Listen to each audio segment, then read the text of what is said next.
So hey guys, welcome back to another video and I hope कि तुम लोग बहुत ही ज्यादा अच्छे और मजे में होगे। वीडियो में आगे बढ़ने से पहले मैं कहना चाहूंगी कि अगर इससे पहले का एपिसोड अभी तक चेकआउट नहीं किया है तो जाओ और जाके देख लो, और अगर देख लिया है तो बिना किसी देर के वीडियो को शुरू करते हैं। तो जैसा कि हमने लास्ट पार्ट में देखा था, जहाँ पर शी-हाओ एक ऐसे एंशिएंट टाइमलाइन में पहुंच जाता है जहाँ पर जाते साथ ही वो अपना गेटअप वहाँ के लोकल्स की तरह कर लेता है और फिर वो उस पूरे जगह की चीजों को ऑब्जर्व करना शुरू कर देता है। इसी दौरान उसे वही मून एंड डीमन की कहानी सुनाई जाती है जो कि उसने अपनी दुनिया में सुनी थी, लेकिन यहाँ पर ये स्टोरी टोटली डिफरेंट थी। इसी के साथ हम देखते हैं कि शी-हाओ हिस्ट्री का पता लगाने के लिए उस पूरी जगह को एक्सप्लोर करना शुरू कर देता है, जहाँ पर उसे एक मास्टरमाइंड मिलता है जो कि उसे बहुत सी जगहों पर ले जाता है, साथ ही थोड़ी हिस्ट्री के बारे में बताता है। और फिर भी शी-हाओ के मन में जो सवाल चल रहे थे वो जवाब उसे अब तक नहीं मिल पाए थे। इसी वजह से वो मास्टरमाइंड उसे इमॉर्टल माउंटेन का बताता है और कहता है कि अगर तुम यहाँ पर जाते हो तो तुम्हें बहुत सी एंशिएंट टाइमलाइंस भी मिलेंगी जहाँ से कि तुम हिस्ट्री के बारे में बहुत सी नॉलेज गेन कर सकते हो। साथ ही जिन सवालों के जवाब तुम ढूंढते आ रहे हो शायद तुम्हें उनके जवाब भी मिल जाएं। जिसके बाद शी-हाओ उस इमॉर्टल माउंटेन में जाने का प्लान बना लेता है। और अब आगे तो हमारे एपिसोड की स्टार्टिंग होती है और हमें दिखाया जाता है जहाँ पर शी-हाओ उस इमॉर्टल माउंटेन पर पहुंच जाता है और माउंटेन के टॉप को देखते साथ ही शी-हाओ को उस मास्टरमैन की कही हुई बात याद आती है, जहाँ पर उसने कहा था कि तुम एक बार अगर इमॉर्टल माउंटेन के टॉप पर पहुंच जाते हो और वहाँ पर जो भी इमॉर्टल टेक्निक्स है तुम अगर उन्हें अचीव कर लेते हो तो मुझे यकीन है कि तुम जिन भी सवालों की जवाब ढूंढ रहे थे तुम्हें वो सारे मिल जाएंगे। एंड यहाँ पर मैं तुम सभी को बताना चाहूंगी कि शायद से तुम सोच रहे हो कि परफेक्ट वर्ल्ड की स्टोरी पता नहीं किस डायरेक्शन में जा रही है, लेकिन ऐसा नहीं। वीडियो में आगे बने रहो, सब कुछ पता चल जाएगा। जिसके बाद शी-हाओ वहाँ पर एनर्जीज को अपने हाथों में गैदर करते हुए कहने लगता है कि मैं जानना चाहता हूँ कि आखिर यहाँ पर ऐसे क्या सीक्रेट्स छुपे हुए हैं कि जिस वजह से इसे इमॉर्टल माउंटेन कहा जाता है। जिसके बाद जैसे ही वो सामने अटैक करता है तो उसे एक बैरियर सा फील होता है। इसी दौरान नेक्स्ट सीन में हम देखते हैं कि उसके चारों तरफ एक बैरियर सा बन जाता है। जिसके बाद से शी-हाओ कहने लगता है कि ये इमॉर्टल माउंटेन सच में बहुत ही ज्यादा स्ट्रेंज जगह है, इसी वजह से वो मास्टरमैन यहाँ पर नहीं आना चाहता था। तभी हम देखते हैं कि ऊपर आसमान से बहुत ही इंटेंस अमाउंट में एनर्जी शी-हाओ पर गिरना शुरू कर देती है, जिससे शी-हाओ बचने की पूरी कोशिश करता है और उस पूरी शील्ड को अपने पावर से डिस्ट्रॉय कर देता है। जिसके बाद शी-हाओ इमॉर्टल माउंटेन में आगे बढ़ना शुरू कर देता है, जहाँ पर उसे बहुत से स्ट्रेंज से फॉसिल नजर आते हैं जो किसी बेल के लग रहे होते हैं। इसी दौरान शी-हाओ वहाँ पर माउंटेन पर एक छोटी सी चट्टान को टच करता है, जिससे वहाँ पर सालों लगा एक फॉर्मेशन एक्टिवेट हो जाता है, जिसके अंदर से हम देखते हैं कि 5 तरह की जेट पैलेट निकलते हैं, जिसके अंदर की एंशिएंट लैंग्वेज में बहुत सी सीक्रेट्स लिखी हुई थी। और फिर उनमें से एक पर जैसे ही शी-हाओ फोकस करता है तो हमें पास्ट का एक सीन दिखाया जाता है, जहाँ पर कि शी-हाओ खुद को भी पाता है, जहाँ पर एक वॉइस उसे बताती है कि एंशिएंट टाइम में हमारे लोग बहुत ही पीसफुली यहाँ पर काम करते थे और रहा करते थे, चारों तरफ शांति का माहौल था। तभी हम पर इमॉर्टल डीमन आर्मी ने अटैक कर दिया और हमारा जीना हराम कर दिया था, लेकिन तभी वहाँ पर हमारे उस दुनिया में इमॉर्टल्स अपीयर हो गए और फिर उन लोगों ने यहाँ मौजूद सारे लोगों को जान से मार दिया और हमारी जान बचा ली। यहाँ पर ये सब कुछ देखते साथ ही शी-हाओ अपने मन में कहने लगता है कि मैंने खुद उस सीन को विटनेस किया था जहाँ पर इमॉर्टल्स ने एंशिएंट इमॉर्टल्स को पूरी तरीके से डिस्ट्रॉय कर दिया, तो आखिर यहाँ पर इस फैंटेसी में ये सब कुछ इतना फेक क्यों है। इसी के साथ शी-हाओ नॉर्मल वर्ल्ड में आ जाता है, जो कि असल में वहाँ मौजूद वो जो बेल का फॉसिल था वो उसे दूर धकेल देती है, क्योंकि वो शी-हाओ को एंशिएंट हिस्ट्री के बारे में कुछ भी और बताना नहीं चाहती थी। लेकिन हम देखते हैं कि शी-हाओ फोर्सफुली कहने लगता है कि मैं और जानना चाहता हूँ, और फिर वो अपने दोनों हाथों को फोर्सफुली उस चट्टान पर रखते हुए कहने लगता है कि मुझे जानना है कि आखिर पूरी सच्चाई क्या है। और फिर जैसे ही वो उन्हें टच करता है उसे फ्यूचर के ग्लिम्स दिखाई देते हैं, जहाँ पर वो विलो गॉड और कुनपेंग को देखता है। लेकिन यहाँ पर वही वॉइस दोबारा से उसे बताती है कि विलो डीमन और उसके साथियों ने मिलकर हमें बहुत बुरी तरीके से हराने की कोशिश की। साथ ही वो बताने लगता है कि उनके साथ हमारी 9 बार युद्ध हुआ, जिसमें 9वीं बार भी उन्हें हार ही मिला, और ये सब कुछ उन इमॉर्टल्स की वजह से हुआ था। और इसी वजह से हम सभी लोग हमारी वर्ल्ड में रिटर्न करने के लिए यहाँ पर बहुत बेसब्री से इंतजार कर रहे हैं, और मैं अपनी पूरी ओल्ड ट्राइब को वापस से रिवाइव जरूर करूंगा। यहाँ पर इन सभी की ये बकवास देखकर शी-हाओ को बहुत ही ज्यादा गुस्सा आ जाता है। वो अपनी पावर की ऑरा को रिलीज करता है और कहता है कि तुम सभी लोग अपनी बकवास बंद करो, आखिर तुम लोग विलो गॉड के बारे में जानते ही क्या हो। विलो गॉड वो है जो कि सारे स्पिरिट्स को प्रोटेक्ट करती है, तो आखिर तुम लोग ऐसा कुछ हिस्ट्री में कैसे इतने सालों तक जमा करके रख सकते हो। मुझे तुम लोगों की इस टॉक्सिक हिस्ट्री में कोई इंटरेस्ट नहीं। जिसके बाद शी-हाओ गुस्से के साथ कहता है कि ये इमॉर्टल शुरू से ही हमेशा से झूठ का इस्तेमाल करते हुए हमें आपस में लड़वाते आए हैं, लेकिन मानना पड़ेगा कि तुम लोगों ने बहुत ही अच्छी चाल चली है। जिसके बाद शी-हाओ उसी ट्री जैसे दिखने वाले फॉसिल के सामने अपने दोनों हाथों को जोड़ते साथ ही कहने लगता है कि विलो गॉड आप मुझ पर यकीन रखिए, मैं इन सभी के इस झूठ के जाल को बुरी तरीके से उखाड़ के फेंक दूंगा। इसी के साथ नेक्स्ट सीन में हम देखते हैं कि जहाँ पर शीहाओ उस इमॉर्टल माउंटेन के पीक पर पहुंच जाता है और उसकी बॉडी के चारों तरफ वो गोल्डन ऑरा घूम रहा था। इसी दौरान हम देखते हैं कि शीहाओ चलते चलते एक ऑल्टर टाइप की जगह पर पहुंच जाता है, जहाँ पर पीछे से एक लेडी की वॉइस आती है, जहाँ पर वो कहने लगती है कि अच्छा तो तुम आ गए हो, मैंने तुम्हारी प्रेजेंस को उस होली मैस में बहुत ही पहले पहचान लिया था। जिसके बाद वो उसकी तरफ टर्न होते हुए कहती है कि यहाँ पर जो भी सेलेस्टियल स्पिरिट्स हैं वो तुम्हें टॉप तक ले जाएंगी। जिसके बाद वो लेडी यहाँ पर शीहाओ के करीब आना शुरू कर देती है, जो देखते साथ ही शीहाओ याद करने लगता है कि वो फेस्टिवल तो बहुत ही ज्यादा लोगों से खचाखच भरा था, तो आखिर इसने मुझे कब पहचाना। जिसके बाद वो लड़की आगे बढ़ती है और शीहाओ से पूछने लगता है कि बाकी सबका क्या हुआ, जिस पर वो बताती है कि वो सभी लोग ऑलरेडी इमॉर्टल्स के रियलम में एंटर हो चुके हैं। जिसके बाद हमें उस लेडी का नाम बताया जाता है, जो कि और कोई नहीं मू शुआन होती है। यहाँ पर हम देखते हैं कि मू शुआन शीहाओ को उन्हीं के क्लैन मेंबर समझकर उसे सारी बात बताने लगती है, जो सुनते साथ ही शीहाओ कहने लगता है कि मुझे यकीन नहीं होता कि वो इस फेक स्टोरी में इस हद तक बिलीव करती है। जिसके बाद हम देखते हैं कि शीहाओ से वो कहने लगती है कि चलो हम सभी लोग साथ में इसके अंदर एंटर होते हैं ताकि हम इमॉर्टल्स को और ज्यादा पावरफुल बना सके। जिसके बाद वो वहाँ से आगे बढ़ने लगती है। ये देखकर शीहाओ कहने लगता है कि ये मुझे अपने में से ही एक जैसा समझ रही है, लेकिन जब दोबारा हमारा सामना एज अ मॉर्टल होगा तो हम दोनों एक दूसरे के बस दुश्मनी होंगे। जिसके बाद शीहाओ अपने मन में कहता है कि क्या हो अगर मैं इसे सच्चाई दिखा दूं, और फिर वो उसके पास आते हुए कहता है कि एक बात बताओ, क्या तुम्हें सच में लगता है कि 9 हेवेंस और 11 अर्थ में जो क्रिएचर्स है वो सभी डीमंस हैं? क्योंकि मैंने एक बार एक बुक को रीड किया था जिसमें लिखा हुआ था कि वो भी बिल्कुल हमारी जैसे ही है, हम में से ही है। जिस पर मू शुआन कहने लगती है कि भले ही उनकी बॉडी ह्यूमन की तरह हो, लेकिन उनका दिल इविल बन चुका है। उन लोगों ने तो हमारे स्पिरिचुअल लैंड पर भी पूरी तरीके से कब्जा कर लिया। सिर्फ यही नहीं, उन लोगों ने तो मेरे लोगों को भी जान से मार दिया, और जिसके लिए मैं इन्हें कभी माफ नहीं करूंगी और इन्हें सजा हर हाल में मिलेगी। जिस पर शीहाओ बहुत ही काम वॉइस में से कहता है कि जो सो कॉल्ड इमॉर्टल वर्ल्ड है, जिसे कि तुम लोग डीमन वर्ल्ड भी कहते हो, जो कि सरासर एक बहुत बड़ा झूठ है, क्योंकि वहाँ पर भी एक दुनिया हुआ करती थी जहाँ पर तुम्हारे और मेरे जैसे लोग रहा करते थे। लेकिन फिर एक बहुत बड़ा डिजास्टर आया और एक पूरे एरिया को पूरी तरीके से डिस्ट्रॉय कर दिया। लाखों लोगों ने अपनी जान तक गवा दी, और इन सभी के पीछे जो असली जिम्मेदार था उसने बस 2 क्रिएचर्स को आपस में भिड़ा दिया। जिस पर मू शुआन कहने लगती है कि लगता है कि तुम उन सभी को हल्के में ले रहे हो, लेकिन मैं तुम्हें बता दूं कि हमारे पास बहुत से एंशिएंट मैप्स हैं, साथ ही बहुत से एंशिएंट रिकॉर्ड्स भी है जिसमें साफ पाया गया है कि वो जिन्हें कि हम इमॉर्टल डीमंस कहते हैं, उन लोगों ने हम पर अटैक किया है। साथ ही न जाने उन लोगों ने कितने लोगों की जान ली और पूरे इलाके में कत्लेआम तक मचाया था। और मुझे यकीन है कि जो एंशिएंट बुक की बात तुम कर रहे हो, जिसे कि तुमने रीड किया है, वो भी इन्हीं लोगों के द्वारा क्रिएट की गई कोई फॉल्स हिस्ट्री है, और जो भी उस दुनिया के क्रिएचर्स है वो लोग डेविल के स्लेव्स बनकर रह गए हैं। और मुझे यकीन है कि जिस दिन तुम्हारी आंखें खुल जाएंगी तो तुम भी सब कुछ समझ जाओगे। जिस पर शीहाओ कहने लगता है कि कौन नींद में है और कौन जाग रहा है ये तो वक्त बताएगा। जिसके बाद वो अपने पावर को गैदर करते हुए कहने लगता है कि फ्यूचर में इसका सामना करने से अच्छा है कि मैं इसी वक्त इससे छुटकारा पा लूं। जिसके नेक्स्ट सीन में हम देखते हैं कि मू शुआन तुरंत ही वहाँ से टेलीपोर्ट हो जाती है और कहने लगती है कि मेरे पास टेलीपैथी की पावर है और मैंने अभी अभी तुम्हारे अंदर किलिंग इंटेंट को सेंस किया है। जिस पर शीहाओ कहता है कि अगर तुम लोगों के माइंड को पढ़ सकती हो तो फिर तुम्हें ये भी पता होगा कि मैं आखिर किस सच्चाई की बात कर रहा हूँ, तो तुम्हारा उस सच्चाई को देखने के बारे में क्या ख्याल है। जिस पर वो बताती है कि तुम्हारे पास 3 ऐसे मैजिकल पावर्स हैं जो कि तुम्हें प्रोटेक्ट कर रहे हैं, और मैं बस इमोशंस को ही फील कर सकती हूँ, और जो किलिंग इंटेंट मैंने तुम्हारे अंदर सेंस किया है वो फेक नहीं थी। जिसके बाद हम देखते हैं कि अचानक से वहाँ से एक बहुत ही ब्राइट लाइट निकलती है जो कि सीधा रे बनकर आसमानों में जा टकराती है। जिसके बाद मू शुआन उससे कहने लगती है कि बहुत ही जल्द इमॉर्टल माउंटेन अवेकन हो जाएगा और फिर सब कुछ यहीं पर एंड हो जाएगा। मुझे उम्मीद है कि मैं फ्यूचर में तुमसे जरूर मिलूंगी। जिसके बाद वो वहाँ से गायब हो जाती है। इसी दौरान शीहाओ भी वहाँ से चला जाता है और कहने लगता है कि मैंने उसे जो कुछ भी कहा मुझे वो नहीं कहना चाहिए, क्योंकि अगर यहाँ के लोगों को मेरी आइडेंटिटी का पता चल गया तो मेरे लिए मुसीबत पड़ जाएगी। मुझे जल्द से जल्द उसी लोकेशन में जाना होगा जहाँ से मैं यहाँ पर आया था। लेकिन इसी दौरान हम देखते हैं कि वहाँ से आसमान से बहुत ही इंटेंस अमाउंट में लाइट एनर्जी शीहाओ के पास गिरती है, जिससे एक बहुत बड़ा धमाका होता है और शीहाओ समझ जाता है कि शायद इन सभी को मेरे बारे में पता चल चुका है, और फिर वो वहाँ से तेजी से भागना शुरू कर देता है। लेकिन हम देखते हैं कि एक के बाद एक ताबड़तोड़ अटैक उसके आस पास होते रहते हैं और शीहाओ उन सभी से डॉज करने में लग जाता है। जिसके नेक्स्ट सीन में शीहाओ कहने लगता है कि आखिर इन सबको इतनी जल्दी कैसे पता चल गया, कि तभी हम देखते हैं कि वहाँ पर वही सैक्रिफिशियल वेसल आता है जिसे टच करके शीहाओ ने फ्यूचर के कुछ ग्लिम्स देखे थे और जिसके जरिए से ही वो पोर्टल ओपन हुआ था। इसी दौरान हम देखते हैं कि वहाँ पर स्पेस में क्रैक ओपन हो जाते हैं और शीहाओ जैसे ही उसके करीब पहुँचता है तभी हम देखते हैं कि वहाँ पर वही नैरेटर वॉइस सभी से कहने लगती है कि हमारा मिशन शुरू हो चुका है, हमें हमारे स्पिरिचुअल लैंड को वापस लेना है और हमारे दुश्मनों को जान से मार कर उनसे अपना बदला भी लेना है। इसी दौरान हम देखते हैं कि एक ब्लू कलर की लाइट निकलती है जिससे स्पेस में क्रैक ओपन हो जाता है और एक बड़ा सा जाइंट स्क्रोल उसमें से बाहर आ जाता है जो कि इन सभी लोगों के सामने अपीयर हो जाता है और वो वॉइस उन सभी से कहती है कि तुम सभी को हमारे लॉस को ओबे करना होगा, जिस पर वो सभी लोग उसके सामने अपने सर को झुकाते हुए कहते हैं कि हाँ, हम उनसे बदला जरूर लेंगे। यहाँ पर शीहाओ उस स्पेटल क्रैक में से डिसअपीयर होते हुए कहता है कि लगता है कि ये सब कुछ मेरे लिए नहीं था, बल्कि यहाँ पर तो पूरा सीन ही चेंज हो चुका है। जिसके बाद हम देखते हैं कि उस स्पेटल क्रैक में से शीहाओ बाहर आ जाता है और अपने ओरिजिनल गेटअप में भी आ जाता है और कहने लगता है कि अगर ये स्पेस नोट ब्रोक नहीं हुआ था तो क्या वहाँ के क्रिएचर्स हमारे 9 हेवन और 11 अर्थ पर आ जाते। जिस पर वो सैक्रिफाइसिंग वेसल उस पर प्रेशर डालते हुए कहता है कि जिस जगह की तुम बात कर रहे हो अब वो नहीं रही। और फिर जैसे ही वो प्रेशर इंक्रीज होता है हम देखते हैं कि वो सैक्रिफाइसिंग वेसल और वो क्रैक दोनों वहाँ से डिसअपीयर हो जाते हैं और शीहाओ अपना सिर पकड़ते हुए कहता है कि न जाने के ऊपर मेरी सारी की सारी एंशिएंट मेमोरीज फेड हो रही हैं। इसी दौरान हम देखते हैं कि शीहाओ को बहुत ही ज्यादा पेन होता है और वो अपना सर पकड़ते हुए कहता है कि क्या बस एक स्पेस नोट को डिस्ट्रॉय करने से इतना ज्यादा नुकसान होगा। मुझे यकीन नहीं हो रहा कि मैंने ऑलमोस्ट अपनी सारी मेमोरीज को लॉस्ट कर दिया था, लेकिन मुझे ये समझ नहीं आ रहा कि क्या अगर ओरिजिनल वर्ल्ड से मेरी सारी कनेक्शन कट जाए तो जो मेरी मेमोरीज फॉरेन कंट्री यानी कि एंशिएंट कंट्री से अभी तक थी क्या वो सभी भी इरेज हो जाएंगी। लेकिन जैसा कि हम देख सकते हैं कि यहाँ पर शीहाओ इससे पहले कि ये सारे सवाल उस सैक्रिफाइंग वेसल से पूछ पाता, इससे पहले ही हम देखते हैं कि वो वेसल उसे गुड बाय कहकर वहाँ से पूरी तरीके से डिसअपीयर हो चुका था। जिसके बाद शीहाओ वापस से उसी जगह पर आ जाता है जहाँ से ये सब कुछ शुरू हुआ था और शीहाओ कहने लगता है कि मैंने अभी अभी जो देखा है उसके अकॉर्डिंग वो सभी लोग हम पर किसी भी वक्त अटैक कर सकते हैं और मुझे जल्द से जल्द गिरियों से हमारे त्यानचेन अकेडमी तक पहुंचाना होगा। यहाँ पर शीहाओ यही सब सोच रहा होता है कि तभी हम देखते हैं कि उस पर एक क्विकली अटैक हो जाता है जिससे शीहाओ डॉज करने की कोशिश करता है और उसे सप्रेस करने की भी, लेकिन तभी वहाँ पर एक वॉइस आती है और कहने लगती है कि आखिर तुम यहाँ पर क्या कर रहे हो। जिस पर शीहाओ कहता है कि आखिर तुम कौन हो कि जिसने मुझ पर अटैक किया। इसके बाद हमें दिखाया जाता है कि असल में ये यहाँ का गार्डियन है जिसका नाम लू यीफान है और वो आते साथ ही यहाँ पर शीहाओ को रूल बताते हुए कहने लगता है कि लॉ नंबर 360 के अकॉर्डिंग अगर तुम बिना परमिशन के यहाँ पर पाए गए तो तुम्हें जायंट एंड्स के द्वारा पूरी तरीके से डिवोर करा दिया जाएगा। मैं जानता हूँ कि तुम त्यानचेन अकेडमी के ही भागे हुए कोई डिसाइपल हो। जिस पर शीहाओ उसके सामने हाथ जोड़ते हुए कहता है सीनियर आपको कुछ गलतफहमी हुई है। असल में जब मैं यहाँ पर मेरे पूरे टीममेट्स के साथ यहाँ पर एक्सप्लोर करने में लगा हुआ था कि तभी मैं एक डार्क स्पेस में गिर गया और जब तक मुझे वापस आने के लिए सेम क्रैक नहीं दिखा मैं वहाँ पर फंस कर रह गया था। जिस पर एल्डर ली यीफान कहने लगता है कि तुम्हारी कोशिश अच्छी थी लेकिन तुम्हारे चेहरे से साफ पता चल रहा है कि तुम झूठ बोल रहे हो। पर कोई बात नहीं, तुम्हारी तसल्ली के लिए मैं तुम्हारी सोल को सर्च करना चाहूंगा जिसके बाद पता चल जाएगा कि आखिर तुम कितना सच बोल रहे हो। यहाँ पर शीहाओ को इतना बड़ा ह्यूमिलिएशन देखकर बहुत ही ज्यादा गुस्सा आ जाता है। वो कहने लगता है कि सीनियर पहले तो आपने मेरा यकीन नहीं किया, दूसरा आप मुझे होल रिसर्च जैसी चीज का बताकर मुझे यहाँ पर सरासर ह्यूमिलिएट कर रहे हैं जो कि मैं बिल्कुल भी बर्दाश्त नहीं करने वाला। जिस पर हम देखते हैं कि वो एल्डर भी वहाँ पर अपनी पावर को इकट्ठा करते हुए कहने लगता है कि तुम जो भी कर लो लेकिन जो भी लॉस है मैं उन्हें तो फॉलो करके रहूंगा। और फिर हम देखते हैं कि ये कहते साथ ही वो वहाँ पर अपने स्काई मेमोरी रिकवरी नाम की टेक्निक को यूज करना शुरू कर देता है और फिर वो उस अटैक को डायरेक्ट शीहाओ पर थ्रो कर देता है जिससे जैसे शीहाओ को वो अटैक लगने वाला होता है शीहाओ उसे डिफेंस करते हुए अपने उसी थंडर एम्परर के आर्मर को पहन लेता है और फिर कहने लगता है कि आपकी ऐसी ह्यूमिलिएशन को आज मैं यहाँ पे बर्दाश्त नहीं करने वाला। इससे फर्क नहीं पड़ता कि आप इस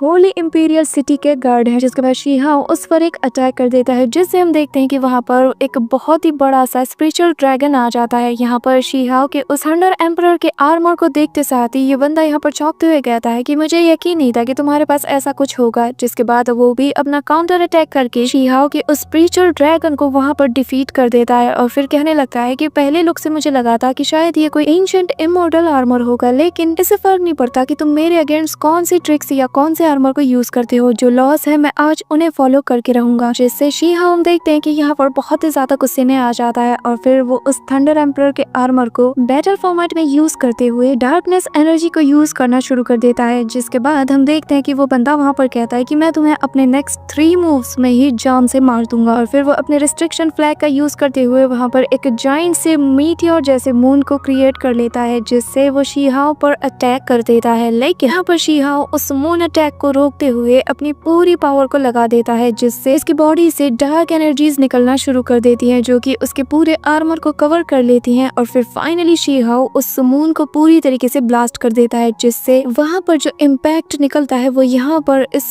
बंदे को भी बहुत बुरी तरीके से फील होता है। जिसके बाद शी-हाओ कहने लगता है कि तुम्हें किसी को भी ऐसे जज करने से पहले उसकी पूरी बात सुन लेनी चाहिए। इसी मोमेंट में हम देखते हैं कि शी-हाओ अपने थंडर एम्परर के उस ट्रू फॉर्म में आ जाता है और उससे कहने लगता है कि अगर तुम्हें लड़ने की इतनी ही चाह है तो फिर साफ साफ कहो, मैं तब तक नहीं रुकूंगा जब तक मैं तुम्हें जान से ना मार दूं। यहाँ पर शी-हाओ के इस बिहेवियर को देखकर हम देखते हैं कि उस बंदे को बहुत ही ज्यादा गुस्सा आ जाता है और फिर वो वहाँ पर अपनी स्पिरिचुअल वाइन्स का यूज करने लगता है, जो कि शार्प टेंटिकल्स की तरह दिख रहे होते हैं। और फिर वो एक के बाद एक सीधा शी-हाओ पर उन पर से अटैक करवा देता है। यहाँ पर इसी मौके पर हम देखते हैं कि शी-हाओ के सामने एक ओल्ड मैन आ जाता है, जो कि आते साथ ही अपने हाथ में बहुत ही ज्यादा इंटेंस अमाउंट में स्पिरिचुअल एनर्जीज को गैदर करते हुए उस पर एक काउंटर अटैक करके उसके अटैक को नैलिफाई कर देता है। और फिर वो उससे कहता है कि ली यीफेन, तुम्हें शर्म नहीं आती कि तुम यहाँ पर थंडर एम्परर के आर्मर के सामने अपनी डार्क एनर्जीज को यूज कर रहे हो। यहाँ पर हम देखते हैं कि उस ओल्ड मैन का अटैक, जिसने कि अभी ली यीफेन के अटैक को नैलिफाई किया था, उसका इम्पैक्ट सीधा उसकी तरफ बढ़ने लगता है, जो देखकर ली यीफेन उस पर एक और काउंटर अटैक करके पूरी तरीके से उसके अटैक को भी डिस्ट्रॉय कर देता है। जिसके बाद हमें बताया जाता है कि इस ओल्ड मैन का नाम एल्डर शाओजू होता है, जिसे देखकर यहाँ पर वो गार्ड उसे कहने लगता है कि आखिर तुम कब दूसरों के मामले में दखल देना बंद करोगे। जिस पर वो कहने लगता है कि 9 हेवन और 10 अर्थ में जीनियस की शॉर्टेज ऑलरेडी चल रही है और पास्ट में भी लोगों ने जेलसी की वजह से ही बहुत से जीनियस डिसाइपल्स को ऐसे ही अपने हाथों से मार दिया था। क्या तुम पास्ट को दोबारा से रिपीट करना चाहते हो? यहाँ पर ये सारी बात सुनकर शी-हाओ कहने लगता है कि अच्छा, तो मैं वो पहला बंदा नहीं हूँ जिसे कि यहाँ पर ऐसे बुली किया जा रहा है। इसी दौरान हम देखते हैं कि वो गार्ड उस